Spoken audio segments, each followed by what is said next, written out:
Hello everyone, my name is John and this is going to be my first French lesson that I teach. This lesson is going to be on the French alphabet and how to pronounce the French language. Make sure your speakers are on and just listen up. Okay, so the first thing, quelle est différente entre eux?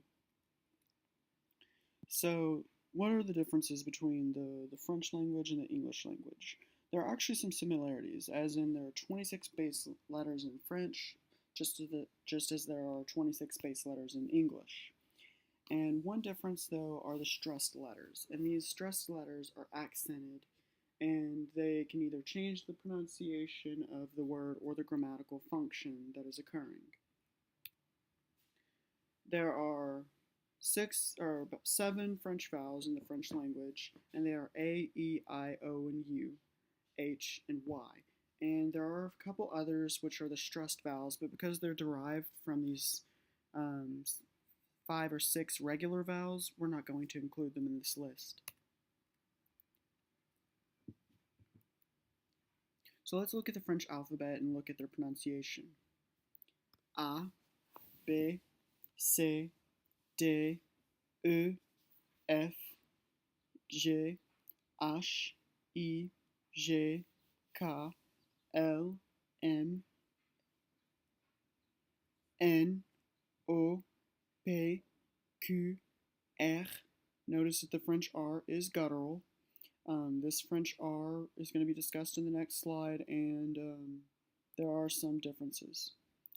S, T, U, V, W, X, Y, Z. Okay, so looking at the French R, in certain parts of the country, the French R is trilled, and that means that it's rolled, such as the Spanish R. But in the majority of the rest of the country, including the capital Paris, they use the guttural R, R. So the French R is pronounced towards the back of the throat. And so to try to pronounce this French R, you should just try saying the R while gargling. And this will get you pretty close to what the sound should look like, but remember that it's not native to the English language, and it's going to take some practice.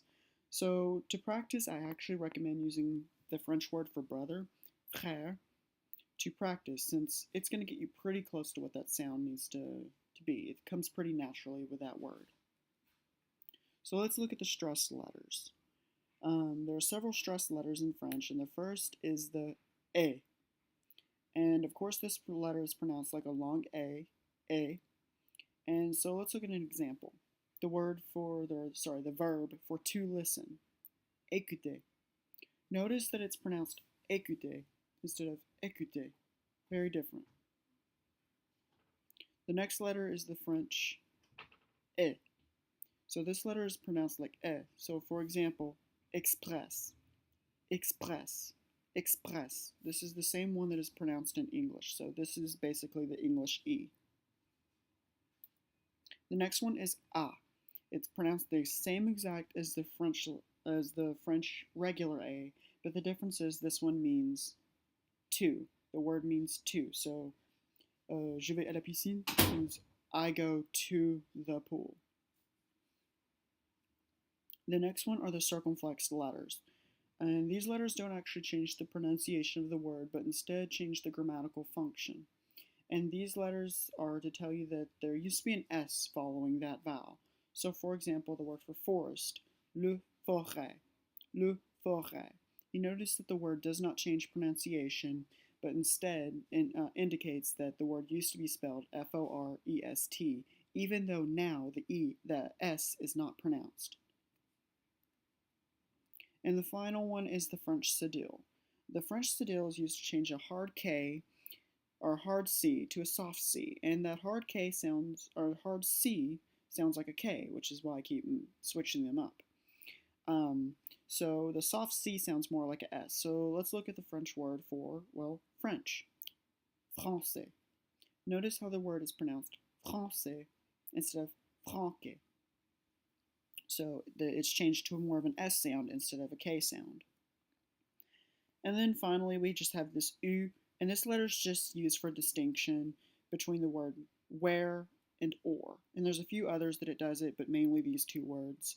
So u versus u. Pronounced the same, just means something different. Finally, let's look at some general pronunciation rules. So in French, a general rule is that you do not pronounce the last letter of a word unless the following word is started with a vowel. So in the example right here, les filles sont chez moi. Les filles sont chez moi. So we notice that because the the second word starts with an F, that we don't pronounce the S at the end of the first word. So let's look at the counterpart with this. Les hommes sont sont chez moi. Sorry. So les hommes sont chez moi.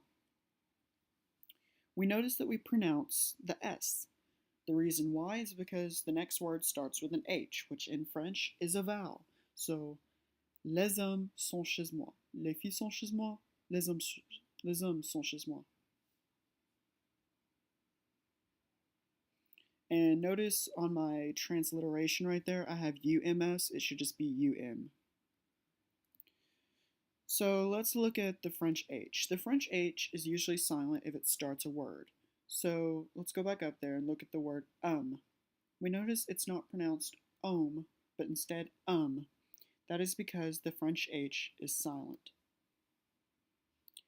And let's look at a double L. When there's a double L, it's more pronounced like a Y or an E instead of the letter L. So let's look at the word for girl, fille. We notice the word is not pronounced filly as it is in English, which means basically a female young horse. So fille. And then finally, there are just some diphthongs to look out for. The first diphthong is O plus I, which gives you roi. So for the French word the king, it would be pronounced le roi. O plus U is the same thing as U. So when you see that together, U. A plus I will give you A. So like in the word français, gives you that long A. And finally, A plus U will give you O. Like, oh, that's right, in English. And that's the end of this lecture on pronunciation. I hope this lecture helped you guys a lot. If you have any questions, feel free to email me as my email will be posted. Thanks a lot.